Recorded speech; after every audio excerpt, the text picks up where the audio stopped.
अस्सलामुअलैकुम रहमतुल्लाहि व बरकातुहू। आप लोग कैसे हैं? हम अल्लाह का शुक्र अल्हम्दुलिल्लाह बहुत अच्छे हैं। आप लोग भी इंशाल्लाह अच्छे होंगे, खुश होंगे और मज़े में होंगे। चैनल पर नए हैं तो सब्सक्राइब कीजिएगा, साथ में ब्लॉग को एंड तक देखिएगा। इस ब्लॉग में आपको पूरा डिटेल में बताएंगे। कमेंट बहुत सारे आए थे, आप डिटेल में बताइए। हालांकि हमने स्पंज बनाने वाली वीडियो नहीं बनाई थी, तो यहाँ पर आप लोगों को दिखा देते हैं। ये देखिए मेरा कितना फ्लफ़ी सा बना है। मेरी गलती ये थी कि हमको बीटर से वाकई में करना चाहिए। एक चॉकलेट केक हमने बनाया, उसको बीटर से बीट किया उसके प्रीमिक्स को, तो वो एक बराबर आया। अलग हालांकि अभी हमने वनीला वाला नहीं किया, अब वनीला वाला भी कर लेंगे तो साथ में रिकॉर्ड भी कर लेंगे, आप लोगों के साथ शेयर करेंगे।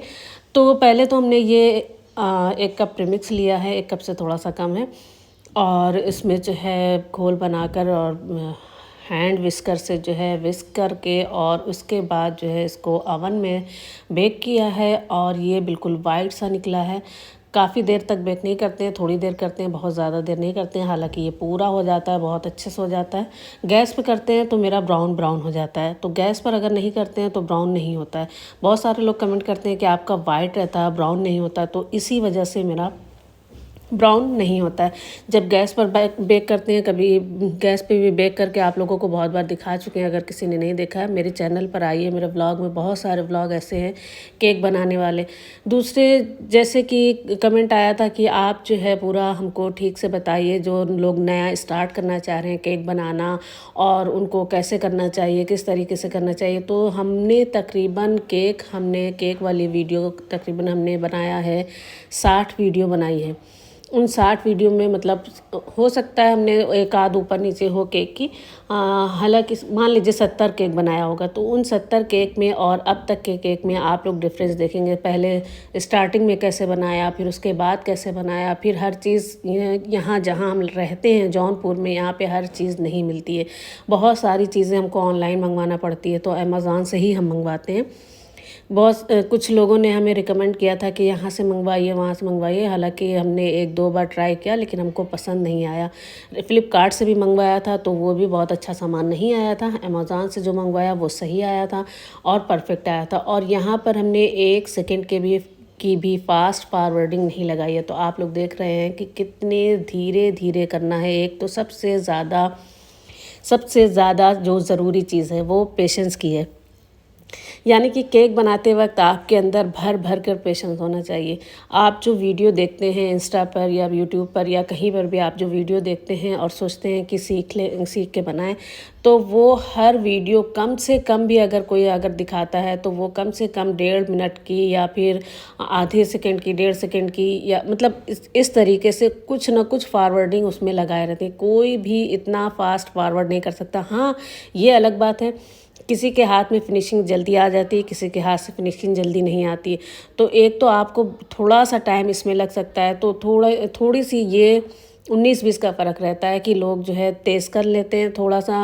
मान लीजिए अगर हम 1 घंटे बना रहे हैं तो अगला जो है 50 मिनट में बनाएगा, 10 मिनट का फ़र्क रहेगा, इससे ज़्यादा का फ़र्क नहीं आएगा। बहुत ज़्यादा स्पेशल कोई जो शेफ़ होते हैं, महान शेफ़ हैं, उन लोग की बात नहीं कर रहे हैं, ये आम बेकर्स लोग की बात कर रहे हैं। सभी लोग धीरे धीरे बनाते हैं। एक तो सफाई का ख्याल रखना होता है, बेकरी वाला होता नहीं है। इस वजह से जो है जो होममेड होते हैं वो सफाई का बहुत ज़्यादा ख्याल रखते हैं। इसलिए एक तो सबसे ज़्यादा ज़रूरी चीज़ ये कि बार बार आपको साफ़ कपड़ा रखना होता है, टिशू रखना होता है। टिशू नहीं रख सकते तो कपड़ा आप रखते हैं, उसको धोते हैं, साफ़ करते हैं। नहीं धोते हैं, छोटे छोटे रुमाल ऐसे कपड़े ख़रीद कर रखते हैं, नहीं तो बना कर रखते हैं। सफाई का बहुत ज़्यादा ध्यान देना होता है। ये सारी चीज़ें जो है आपको बहुत ज़्यादा करनी होती। दूसरी चीज़ ये कि आपको अपने हाथ को इतना हल्का रखना होता है, बहुत हल्का, बिल्कुल लगना ही नहीं चाहिए कि आपके हाथ का दबाव किसी चीज़ पे पड़ रहा हो, क्रीम पे या स्पंज पे या किसी भी चीज़ पे। तो सबसे पहले तो स्पंज को काटने के लिए आप धागे का इस्तेमाल कीजिए। आप हल्का हल्का सा कट लगा लीजिए छुरी से और उसके बाद धागे से काटिए, तो इससे आपको आसानी हो जाएगी, आपका बिल्कुल बराबर कटेगा। दूसरी बात ये, आपका जो फर्स्ट वाला लेयर हो वो हमेशा बीच में रखिए, ना नीचे रखिए ना ऊपर रखिए। फर्स्ट वाले लेयर को आप बीच में रखिए, सबसे नीचे वाले लेयर को आप ऊपर कर दीजिए, और बीच वाले लेयर जो आपकी कट के निकलेगी वो सबसे नीचे रख लीजिए। इससे आपका केक बराबर आएगा। पहले हम क्या करते थे, सबसे ऊपर वाले लेयर नीचे रख देते थे और या फिर जो है ऊपर रख देते थे, तो मेरा ऊपर वाला शेप जो है थोड़ा सा डिसबैलेंस हो जाता था।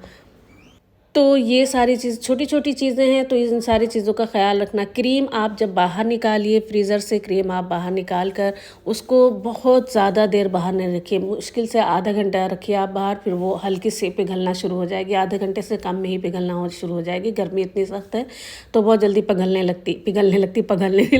लगती। उस क्रीम को आप ये कीजिए कि क्रीम के अंदर उसको निकाल लीजिए, वो क्यूब ऐसा रहेगा, क्यूब को मतलब थोड़ी सी पिघली हुई क्यूब रहेगी, तो उस क्यूब को आप जो है थोड़ा थोड़ा चम्मच से मैश कर लीजिए और उसके बाद जो है बीट करना शुरू कर दीजिए, यानी कि विप करना शुरू कर दीजिए। स्टार्टिंग में 1 पर रखिए, बहुत तेज़ नहीं करना है, फिर उसके बाद जो है धीरे धीरे उसका बीटर के जो है स्पीड बढ़ाना है और लास्ट 2 सेकंड के लिए रोकिए, फिर उसके बाद लास्ट में फिर से बीट कीजिए। तो यहाँ पर देखिए हमने जो ये कलर मिलाया ना, पर्पल कलर, इसकी वजह से मेरी क्रीम बहुत ही ज़्यादा ढीली हो गई और गर्मी सख्त है, लाइट नहीं आ रही है, लाइट की परेशानी है और मेरी क्रीम जो है थोड़ी सी गीली हो गई। इसकी वजह से मेरा शेप जो है इसका बिगड़ने लग गया। ये देखिए, आप देख रहे हैं ना, ये ख़राब होने लग गया और जैसे जैसे जहाँ पर मेरे हाथ की गर्मी लग रही थी कोन पे, वहाँ पर और गीला हो गया, यानी कि दूसरे स्टेप पे जाते जाते मेरा काफ़ी गीला गीला सा, मतलब जब वो गीली क्रीम हो गई उसकी वजह से क्रीम डिज़ाइन जो है अपना शेप ख़राब करने लगी। ये देखिए नीचे वाले शेप में और ऊपर वाले शेप में देखिए कितना ज़्यादा फ़र्क है। तो ये इसी वजह से जब ये शेप में फ़र्क आने लगा, डिज़ाइन अपनी छोड़ने लगी, क्रीम पिघलने लगी, तो हमने क्या किया, इसको उठा के रख दिया फ्रिज में। कभी भी आपके साथ ऐसा हो, आप कुछ मत कीजिए, आप उठा के इसको फ्रिज में रख दीजिए। लाइट नहीं है, फ्रीज़र में रख दीजिए कि ये अच्छे से ठंडा हो जाए, इतना जमे नहीं, ठंडा हो जाए बस। जब ठंडा हो जाएगा, क्रीम ठंडी हो जाएगी, फिर हमने इसकी डिज़ाइन को जो है, मतलब ये डिज़ाइन जब ख़राब हो गई तो हमने जब इसको फ्रीज़र में रख के दोबारा निकाला है और फिर इसके ऊपर सारी क्रीम जो मेरी बची हुई थी वो सारी क्रीम डाला और उसको डालने के बाद हमने इसको पूरी बराबर कर दिया, यानी कि डिज़ाइन हमने चेंज कर दी और उसके बाद जो है दूसरी डिज़ाइन बनाई। देखिए जब मेरी क्रीम पिघलने लगी तो हमने सारी क्रीम इसके ऊपर डालकर और इसको फ्रीज़र में रख दिया था ठंडा होने के लिए। मुश्किल से 5 से 7 मिनट हमने इसको फ्रीज़र में रखा है। जब ये ठंडा हो गया और उसके बाद हमने स्क्रैपर लेकर, और ये देखिए कितनी अच्छी से बराबर से, नीचे की डार्क पर्पल है, ऊपर की थोड़ा लाइट पर्पल है और लाइट बेस वाली जो है बिल्कुल पर्पल हो गई है, लाइट हो गई है, मतलब वाइट हो गई है। तो इस तरीके से एक चीज़ ये मेरी डिज़ाइन इस वजह से गड़बड़ हो गई थी कि जब हम कलर मिलाते हैं ना, एक तो कलर की वजह से आपका क्रीम जो है टेस्ट चेंज होने का डर होता है, इसलिए कलर हमेशा अच्छा होना चाहिए। लेकिन कितना भी अच्छा होगा, अगर कलर की ज़्यादा कर देंगे, जैसे लोग पिक्चर में देख कर गूगल पर सर्च करके फ़ोटो भेजते हैं कि ऐसा बना दीजिए, तो वो बनाना पॉसिबल नहीं हो सकता, क्योंकि वो फ़ॉरेन वाले होते हैं और फ़ॉरेन वाले जो है बटर क्रीम का इस्तेमाल करते हैं। उनकी क्रीम अलग होती है, उनके कलर अलग होते हैं, उनका सारा टेक्निक जो है उनकी अलग होती है। तो इस वजह से सेम कलर लाना, सेम पैटर्न लाना, अगर हम यहाँ पे ट्राई करेंगे कि सेम पर्पल कलर आ जाए या सेम ब्लैक कलर आ जाए या फिर सेम पिंक कलर आ जाए, जैसे डार्क वाला, जितना डार्क कलर है, लाइट कलर तो आपको मिल जाएंगे, जितने डार्क कलर हैं वो डार्क कलर नहीं आएंगे, क्योंकि हमको जब भी हम ज़्यादा करेंगे तो मेरी क्रीम जो है मेल्ट हो जाएगी और क्रीम मेल्ट हो जाएगी तो मेरी आइसिंग अच्छी नहीं होगी। और कभी भी केक की अगर आइसिंग अच्छी नहीं होगी तो आपका केक कभी भी परफेक्ट नहीं हो सकता है। तो इन सारी चीज़ों का ख्याल रखना बहुत ज़्यादा ज़रूरी है। दूसरी चीज़, आपने देखा था ऊपर हमने कितनी जगह मेरी खाली हो गई थी, यानी कि जब हम क्रीम ऐसे डाल रहे थे तो कुछ जगह खाली हो गई थी और पाइपिंग बैग से डाला था तो वो जगह जो खाली थी, और जब हमने स्क्रैपर से उसको स्क्रैप किया है तो वो उन जगह पर बबल बन गए। तो ऐसा नहीं करना है, आपको बिल्कुल बराबर से कोन को लेकर जाना है, यानी आइसिंग बैग को आपको बिल्कुल क्रीम बराबर से लगाना है, मतलब एक लेयर लगाइए, उसी के ऊपर आना चाहिए, जगह आपकी गैपिंग नहीं होना चाहिए। अगर आपकी गैपिंग हो जाएगी फिर आपको सही करने में बहुत टाइम लग जाएगा, जैसे हमको लग रहा है। देखिए अब सारी जगहों पे हमने जो है स्पैचुला से जो वो हवा भर गई थी उनको सारे निकाला है, फिर से क्रीम भरा है और फिर उसके बाद फिनिशिंग की है। तो इन छोटी छोटी चीज़ों का ख्याल रखना बहुत ज़्यादा ज़रूरी है।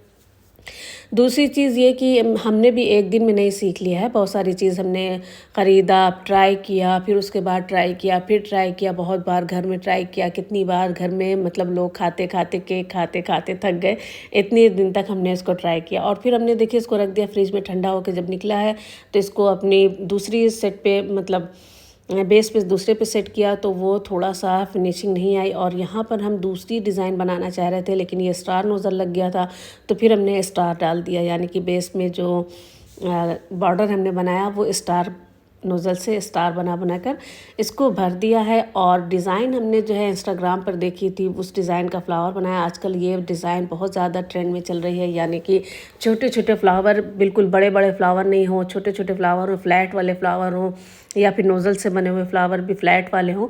तो बस इस तरीके का फ्लावर लोग बना रहे हैं, चम्मच वाले फ्लावर बना रहे हैं, या फिर ऐसे ही तिनके से जो है लेके, टूथपिक से लेके उससे फ्लावर बना रहे हैं।